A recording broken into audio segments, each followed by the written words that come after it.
200,000. Po? 200,000. Ipapagalaw ko yung pawit ko. Oh, bakit? Kaysa magtrabaho ko ng ganito, magkano kinikita ko? 20,000 a month?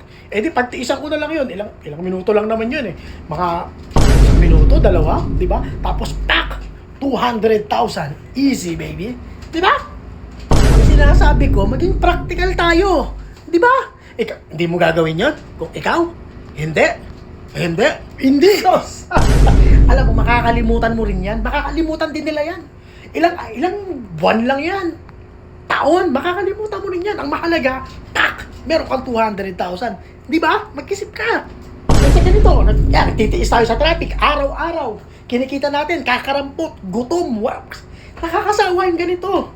Di ba? Boss, bayad ako, kubaw lang to. Kubaw? Estudyante.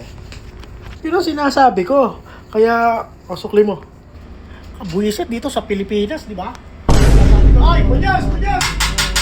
Punyas dyan, ay, sa likod. Yes, sandali! Excuse po. Fuck?